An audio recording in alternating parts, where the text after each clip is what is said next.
My sister let her kids run wild, so I had to call the police. My sister, Lori, enables her kids' criminal behavior.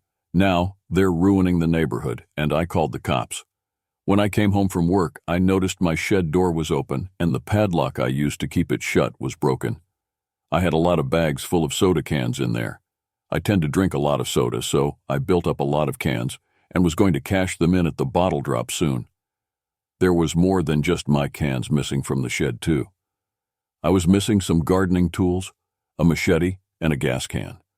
I went to check my security cameras, and early in the morning, right after I left for work, I saw my 3 nephews break into my shed using a hammer to smash the lock and take the cans, as well as the other stuff. I called my sister, and she and her husband, Rick, denied their kids did it till I showed up at their house with the footage from my cameras. They were furious with their kids for robbing me and skipping school to do it. I got the other stuff back. The gas can was emptied, though, but they'd already cashed all of the cans. I wanted the money from the cans, and my nephews had already spent it all on video games and junk food.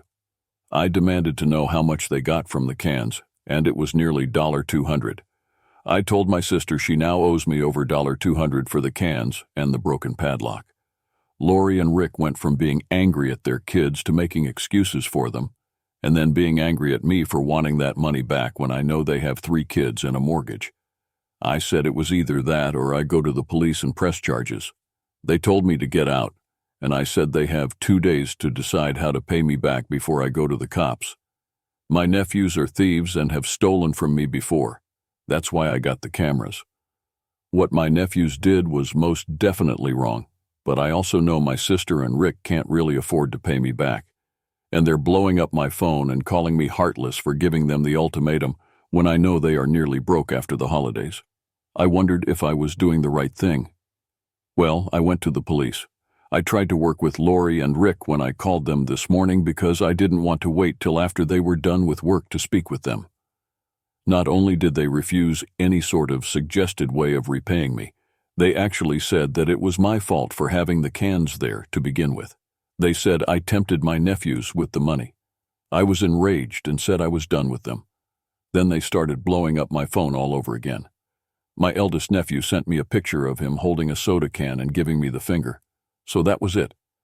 I went to the police station and filed the report, gave them a copy of the video footage of my nephews stealing from my shed. I gave them the broken lock they smashed, showed them all of the texts, which were screenshotted, and also given as evidence. Hell, I even gave them the photo my eldest nephew sent me of him flipping me off. I don't know if my nephews have been arrested yet, but I'm assured they will be. Perhaps some community service will change their attitudes.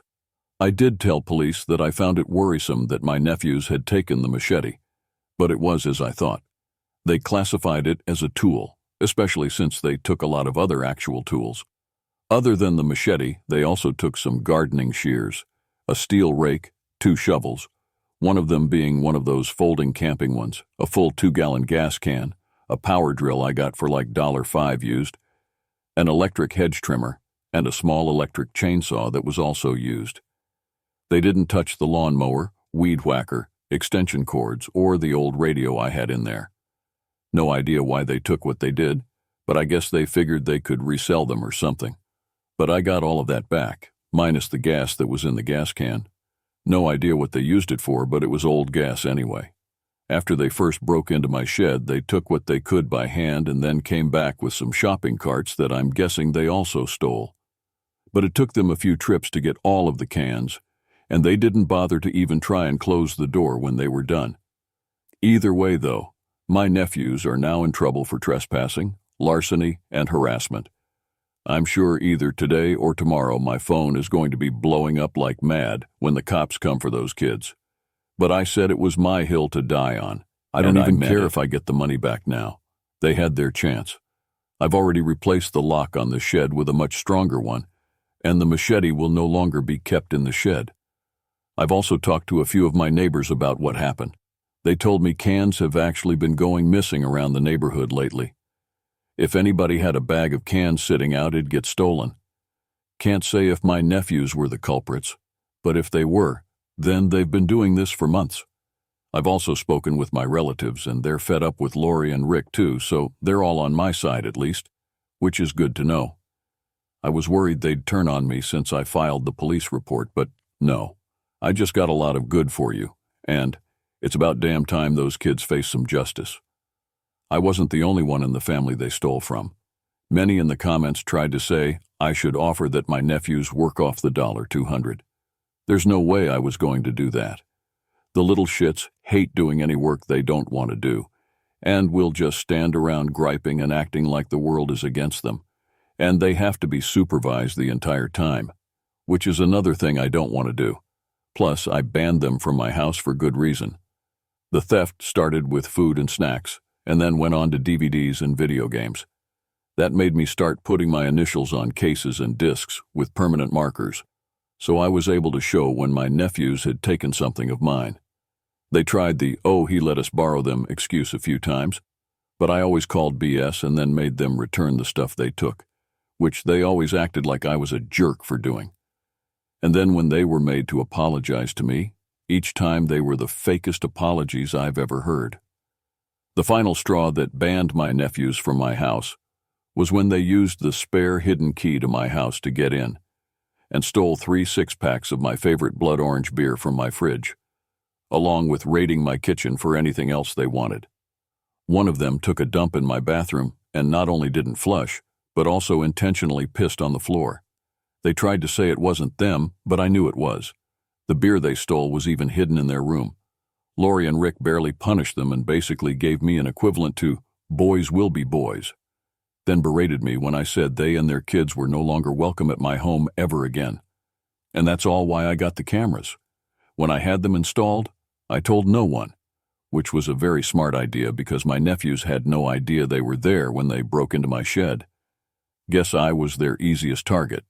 When I can afford it, I plan to get more cameras inside my house too. But my nephews were indeed arrested on Saturday. Police came to their house, and Lori and Rick were forced to let them in because they had a warrant. Apparently all 3 of my nephews went from being cocky little shits to crying like babies when they were being put in cuffs. I know this because a neighbor I'm acquainted with, who is sort of friends with my sister, was there to see it.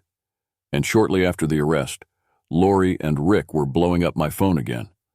They weren't able to get their kids out of jail till Monday morning, and now the boys are being charged with larceny, willful destruction of property, vandalism, and harassment. The police took this whole case pretty seriously, as there have been complaints about my nephews for some time, but nothing was proven until now. The past few months, bags of cans have actually been going missing all over the area. Don't know if it was my nephews or not, but they're likely suspects. And with word spreading of their arrest, let's hope other neighbors with security cameras come forward with more footage. Lori and Rick showed up at my house too. I refused to open the door and told them that this all happened because they are enablers who refuse to hold their kids accountable for their actions. That made them just scream and pound on my door more till I threatened to call police on them too. And since I've done it already, they know I mean it now. So they left without any more trouble. But they went back to blowing up my phone. I didn't block Lori or Rick. Instead, I decided to just save all of the messages they send me because I've made the decision to take them to small claims court over this. I don't really need or want the money, and I've already replaced the destroyed padlock with a much better one. However, the kids aren't the only ones who need to be taught a lesson. In the end, I hope I put them in enough of a hole that they learn not to screw with me ever again. I also have the full support of my family on this. My parents, aunts, uncles, cousins, etc. They're all supporting me in this because my nephews have stolen from them too. And after banning my nephews from my house, some of them did the same. I'm going to push for my nephews to get community service. And the reason why isn't just because it's a good idea, but also because I know that they'll hate that the most. Whenever made to do any kind of work they don't want to do, they just stand around griping and act like the whole world is against them, so hardly anything ever gets done. Perhaps a few 100 hours of unpaid work will teach them some manners. They've been spoiled far too much. Well, this is stupidly anticlimactic. I figured that Lori and Rick were going to dig their heels in even deeper after the crap that's already gone down. But they actually caved. I filed a lawsuit against them in small claims for the actions of their kids. In the suit, I was asking for $500. This was for the stolen cans, the destroyed lock, the cost of the replacement lock, which was a much better and more expensive one, the cost of filing with the courts, and emotional damages for the harassment. A friend whose father is a lawyer gave me a free consultation and said I have a very strong case because of the camera footage I have of both my nephews stealing from me and of Lori and Rick pounding on my front door. Plus, all of the messages they sent me. When Lori and Rick were served, they called me freaking out. They said I couldn't do this to them, so I retorted that this is the price they are paying for not parenting their kids and letting them become entitled little thieves. And if they wish to speak to me again, it will either be when I see them in court or if they decide to pay me the $500 I'm suing for. Then I hung up on them. Well, yesterday evening, I was having some friends over after work. We were just chilling out and watching a movie. None of us were in the mood for video games since we were tired from the day, and we just wanted a chill evening. But then I got a knock at the door. When I looked outside, there was Lori and Rick, and they looked very unhappy. I opened the door but left the screen door shut, then asked them what they were doing at my house.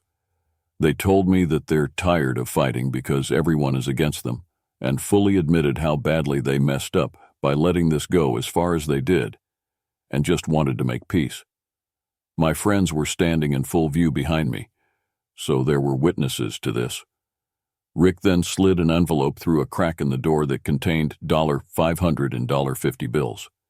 He said it was from his private savings, then told me from now on they'll make sure my nephews are duly punished for their actions. They didn't ask me to drop the charges, but pleaded with me to at least be lenient. I said I was only pushing for community service, which is pretty lenient, and if we cooperate for that, then hopefully the judge will agree. They sighed and said they'd cooperate if that's all I wanted, then left without making any sort of a fuss. My friends all congratulated me on holding my ground. Others in my family later did the same. That's when I found out from my parents that they actually threatened to disown Lori if she and her husband didn't make some changes for the better. So now they are.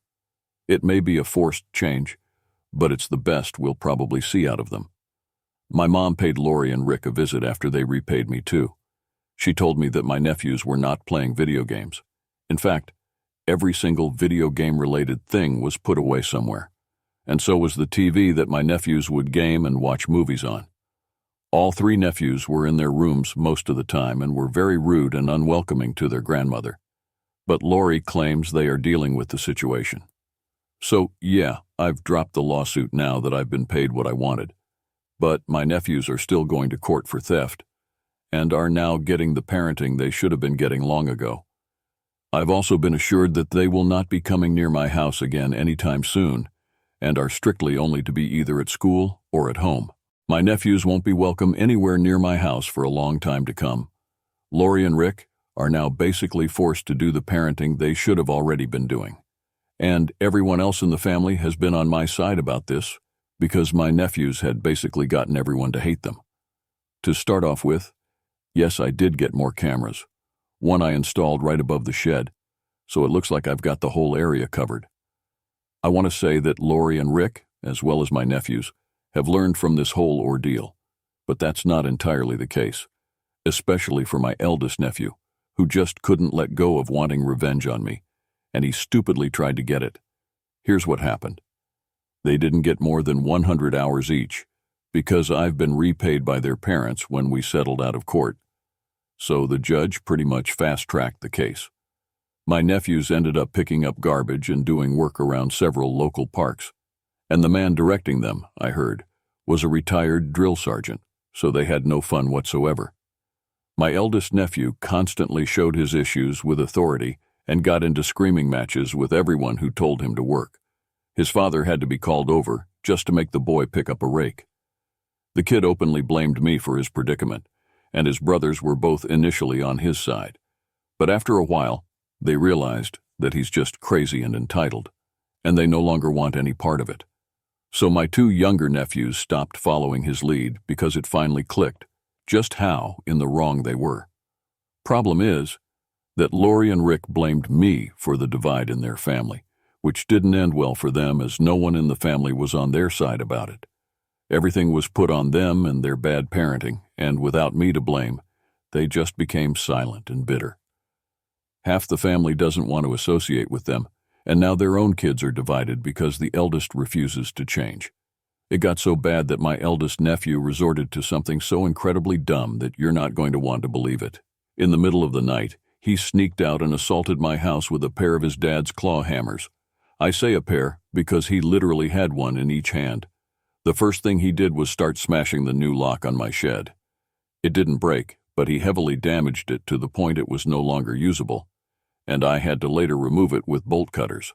He also did a lot of damage to the shed door with the hammer's claws. I awoke to the sounds of the hammers and called the police after peeking out my bedroom window and seeing someone outside hitting the shed. Though I didn't realize it was him at first, because he had his face covered with a creepy-looking mask. He saw the bedroom lights come on and chucked one of the hammers through my window. There was broken glass everywhere, and I'm lucky I didn't cut my feet on any of it because I was barefoot. Then my nephew started beating on my back door with the remaining hammer. He did major damage, breaking the knob and the window on the door, and also tore into the door itself with a hammer claw.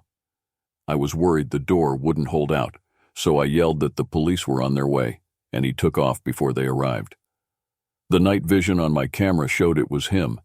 He had a mask on but was wearing his school hoodie as well as his Nike shoes that were also pretty identifiable since his brothers don't have a pair like them. His fingerprints were also on the hammer he threw at my window. My nephews had already all been fingerprinted when they were arrested the first time, so police matched the ones on the hammer to him. When the cops came for my eldest nephew, he obviously denied it was him, but there's no one else it could have been. The other hammer was found in his room along with a cloth and mask he wore, all of which were taken as evidence. The mask was of a Star Wars character I was told is called the Grand Inquisitor. This time, though, his parents did nothing to try and protect him, and they didn't try to pass the blame on me either. They just let their son be taken away screaming. I wasn't there to see the arrest, but I was told by Lori that my eldest nephew was switching back and forth from crying that he didn't do anything wrong to screaming that it was all my fault, and he had to get back at me. The boy had to go through a serious mental evaluation and was found to be potentially bipolar. Doesn't really excuse what he did, though. Later on, when he was properly diagnosed as bipolar, he started blaming everything he did wrong on that and acted like he should be vilified just for getting treatment for it. But he ended up having a month-long stint in juvenile hall. They got my nephew properly medicated, and he pleaded guilty to forego court again in exchange for community service and mandatory counseling, as well as probation. This time his dad came to my house and personally replaced the broken window and door, though he barely said a word to me while doing it. My two younger nephews are still excluding their older brother from pretty much everything, and he still hasn't apologized for attacking my home either. He's also, unfortunately, repeating a school year because of how badly his grades tanked, which his parents are still very unhappy about. My two younger nephews dropped by on their own in July to personally apologize to me. They said that they always just followed their brother's lead, and he made everything they were doing seem so fun. But the punishments for the crimes are not worth the kind of fun they were having, and they don't want anything to do with it anymore. They want their fun uncle back, and asked if we could start over. I said we can, but they'll have to earn back my trust, which they happily agreed to. My eldest nephew had his 17th birthday a few months ago, and basically got nothing, not even a cake. It was part of his punishment for what he'd done. I can only imagine how much money he's cost his parents in the past year alone.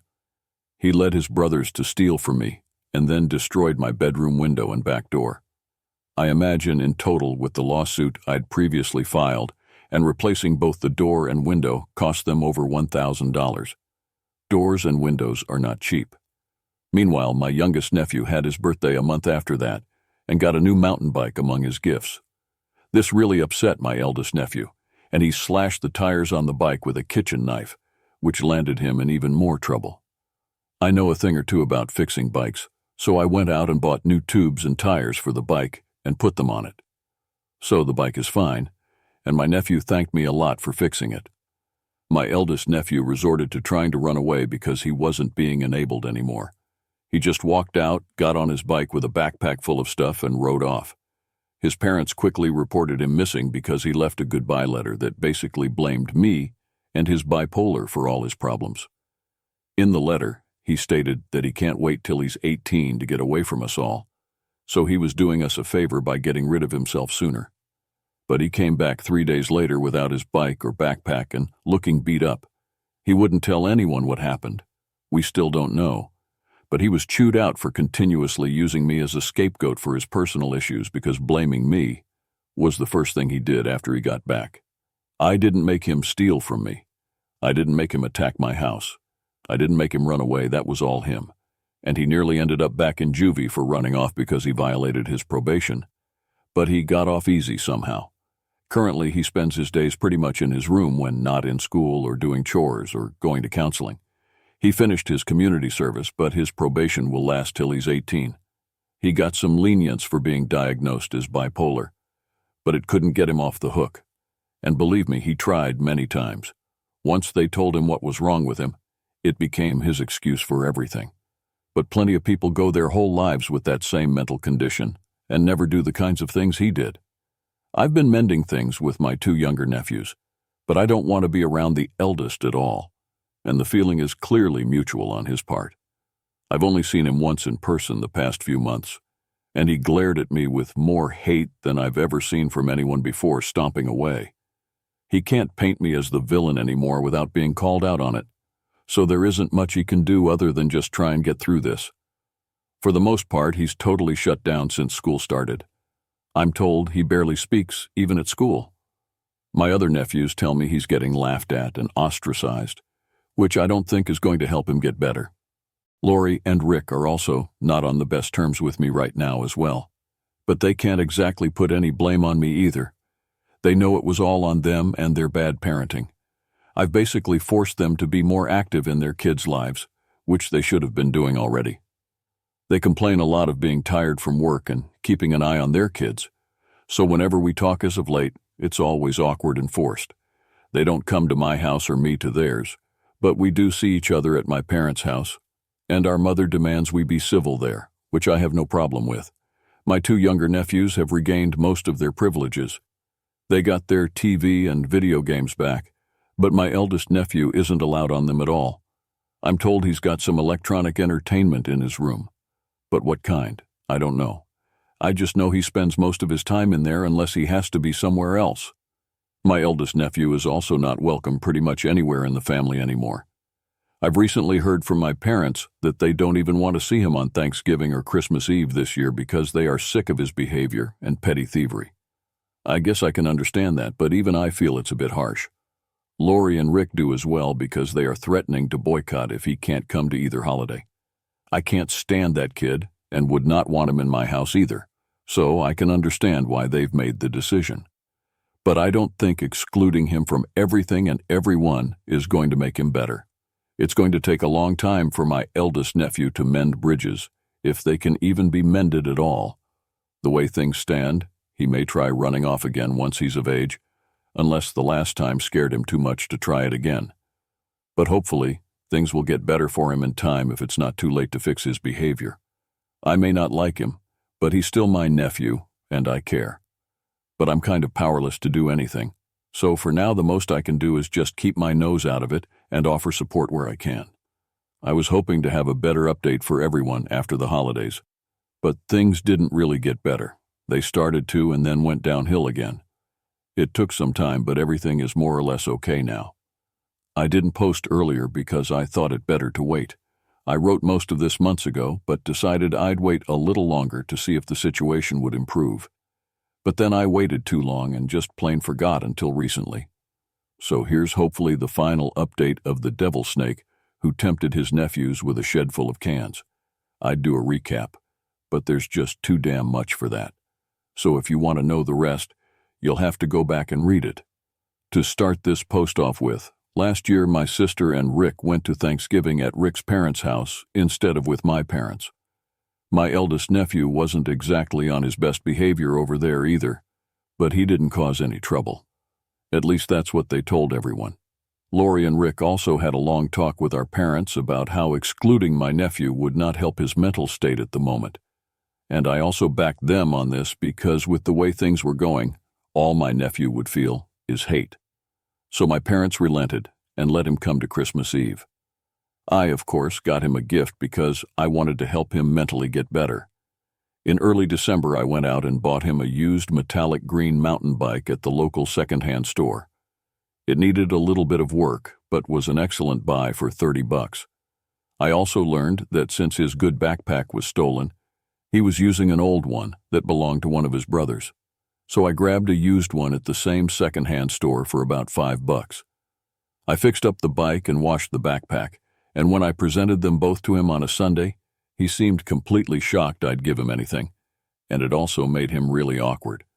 But he took them both with a look that said thanks, and started using them right away to go to and from school, like he did with his old bike and backpack. Lori and Rick were also pretty damn shocked I gave him gifts, let alone replace the stuff that was stolen from him when he ran away after he attacked my house with hammers. But the gifts had the effect I was hoping for. I was no longer the object of his rage. He really had been looking for any excuse to make me out to be the vile snake that ruined his life, but I'm not. When I next saw him, it was at the family Christmas Eve party, and while there, Lori and Rick made him apologize for putting all his anger on me. They loomed over him like shadows while he talked to me.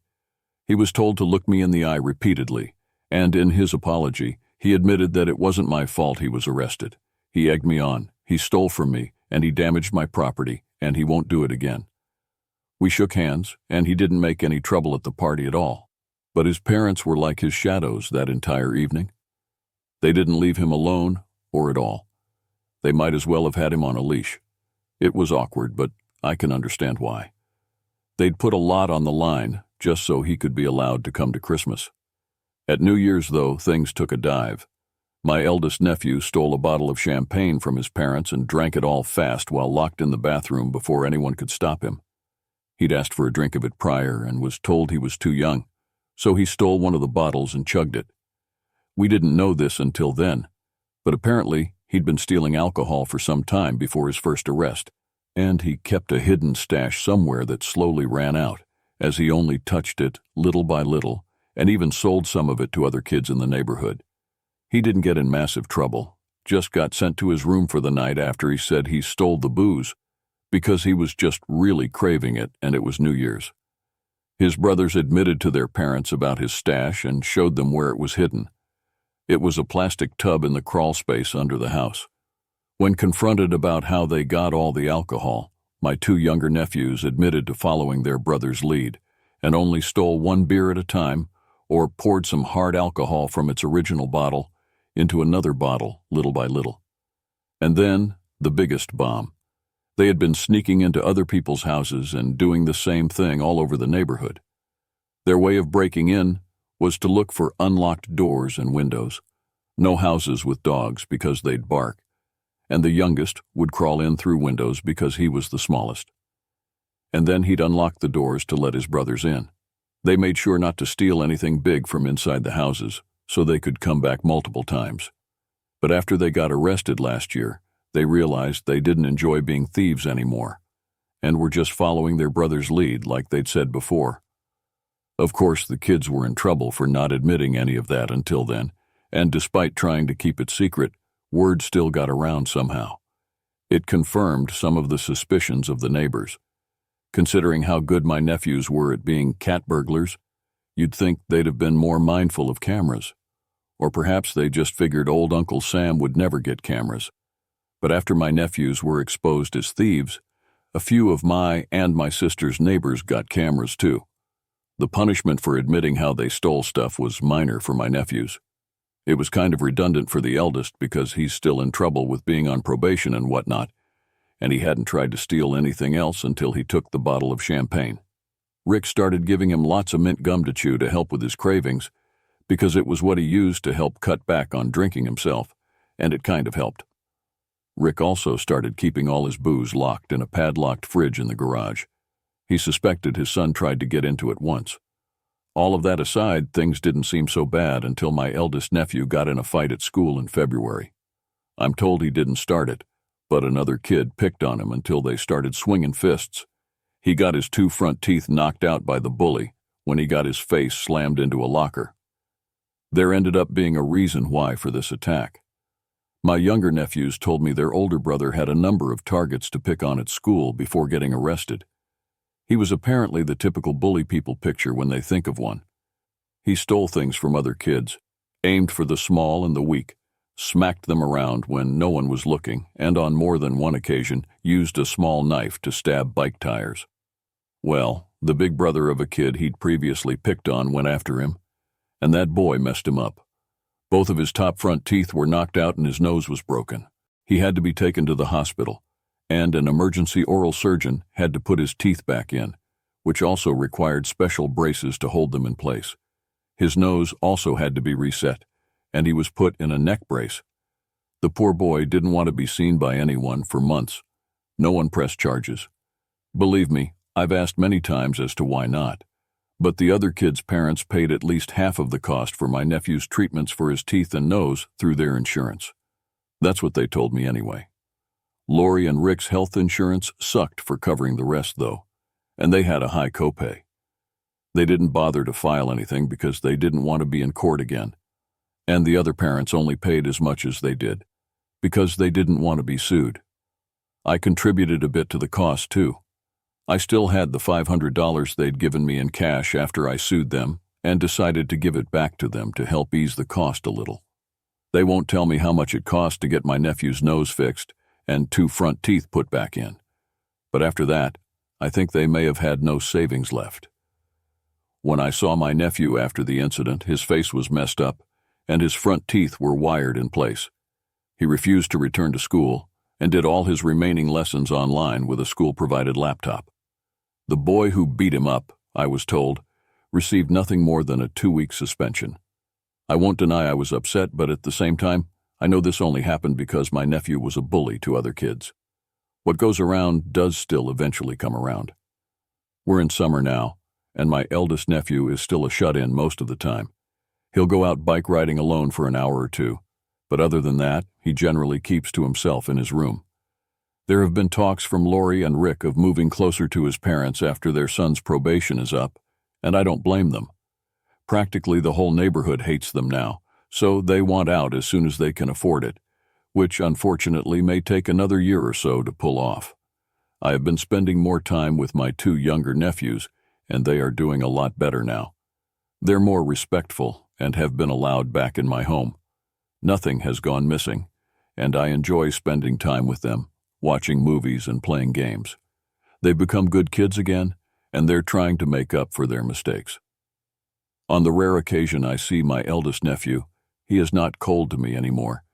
He even brought his bike to me for repairs once. But he's a boy of few words now, almost stoically silent these days. I do know that when he's 18, he wants to be far away from here. We've suggested trade school, and he's not against the idea. Beyond that, I've been doing my best not to overstep as an uncle, so that's it. After all this time, I may have nothing more to write here.